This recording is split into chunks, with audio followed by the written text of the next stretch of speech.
पुरणपोळीचा सुवास जसा घरभर दरवळतो तसा गणेशोत्सवात प्रेमाचा गोडवा खुलतो.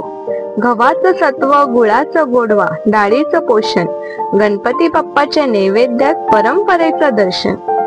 जसं पोळीचं कवच पूर्णाला कवटाळतं तशी संस्कृती आपल्याला निसर्गाशी जोडते.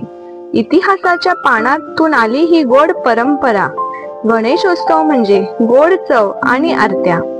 पुरणपोळीत दडलंय पिढ्यानपिढ्याच्या आठवणीचा साठा. पुरणपोळीत दडलंय पिढ्यानपिढ्या आठवणीचा साठा.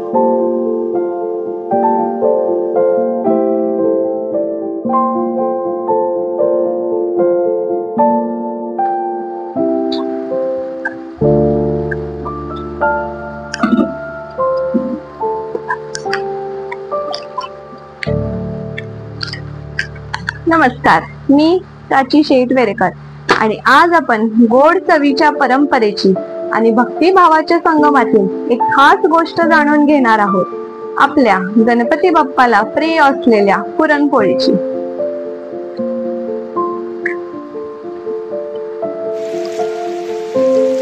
पुरणपोळी ही फक्त गोड पदार्थ नाही, तर ती आपल्या संस्कृतीची सुवासिक ओळख आहे. आज आपण या स्वादिष्ट परंपरेमागची गोष्ट उलगडत तिचा इतिहास, तिच्यात सामावलेली भावना आणि बाप्पाशी असलेला तिचा गोड नात्याचा धागा अनुभवूया. मित्रांनो, बाप्पाच्या आगमनासोबतच घराघरात आनंद, उत्साह आणि एक वेगळाच गोडवा दरवळतो. या गोडव्याची खरी ओळख म्हणजे पुरणपोळी. गूळ, चना डाळ आणि तुपाचा सुवास असलेला तो खास नैवेद्य जो बाप्पांच्या आवडीचा.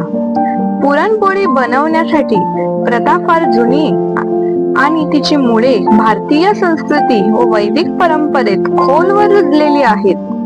प्राचीन ग्रंथांमध्ये ओक किंवा पुरण भरून केलेल्या गोड भाकरीसारख्या पदार्थाचा उल्लेख आहे. हा पदार्थ सण, उत्सव आणि धार्मिक विधींमध्ये देवाला नैवेद्य म्हणून अर्पण केला जातो.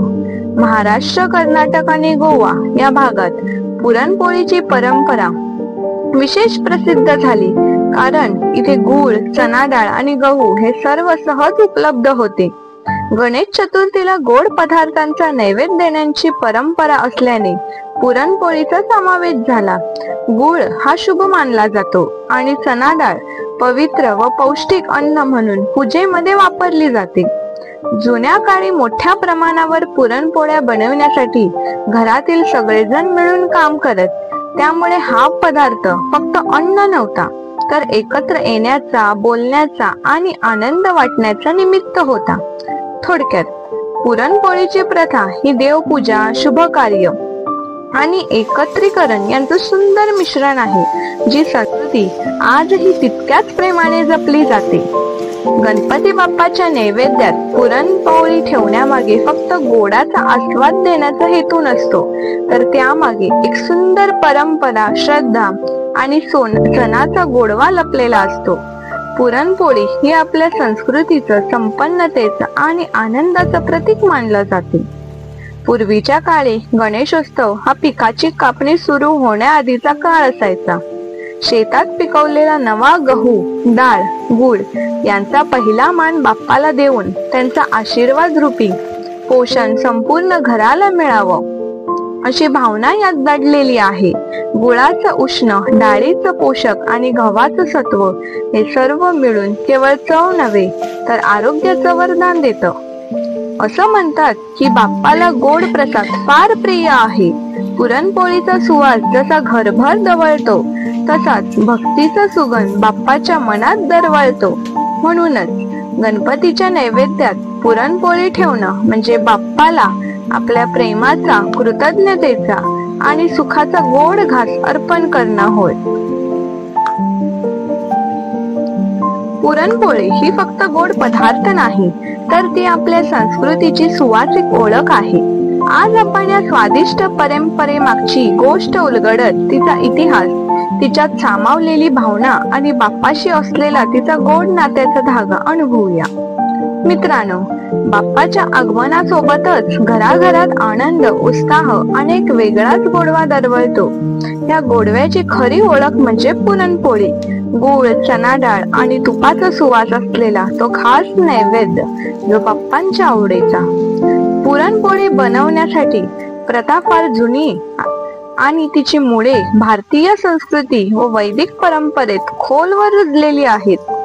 प्राचीन ग्रंथामध्ये ओक किंवा पुरण भरून केलेल्या गोड भाकरीसारख्या पदार्थाचा उल्लेख आहे.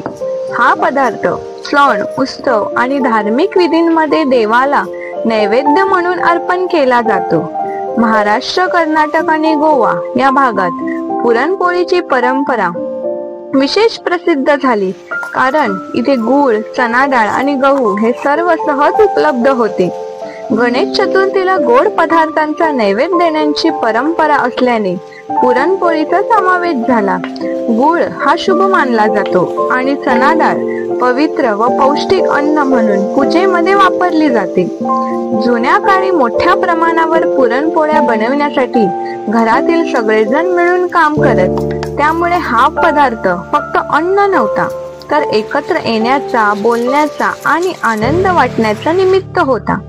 थोडक्यात पुरणपोळीची प्रथा ही देवपूजा, शुभ कार्य आणि एकत्रीकरण यांचं सुंदर मिश्रण आहे, जी संस्कृती आजही तितक्याच प्रेमाने जपली जाते.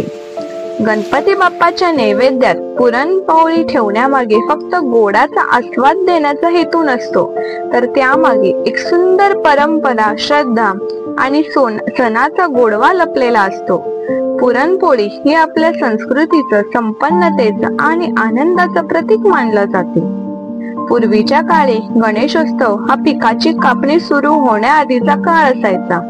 शेतात पिकवलेला नवा गहू, डाळ, गूळ यांचा पहिला मान बाप्पाला देऊन त्यांचा आशीर्वाद रूपी पोषण संपूर्ण घराला मिळावं अशी भावना यात दडलेली आहे. गुळाचं उष्ण, डाळीचं पोषक आणि गव्हाचं सत्व हे सर्व मिळून केवळ चव नव्हे तर आरोग्याचं वरदान देतं. असं म्हणतात की बाप्पाला गोड प्रसाद फार प्रिय आहे. पुरणपोळीचा सुवास जसा घरभर दवळतो, तसाच भक्तीचा सुगंध बाप्पाच्या मनात दरवळतो. म्हणूनच गणपतीच्या नैवेद्यात पुरणपोळी ठेवणं म्हणजे बाप्पाला आपल्या प्रेमाचा, कृतज्ञतेचा आणि सुखाचा गोड घास अर्पण करणं होय. मित्रांनो, तुम्हाला जर हा व्हिडिओ आवडला असेल तर लाईक, शेअर आणि सबस्क्राईब करायला अजिबात विसरू नका. आता तुमचा निरोप घेते. लवकरच भेटू एका नव्या व्हिडिओ सोबत.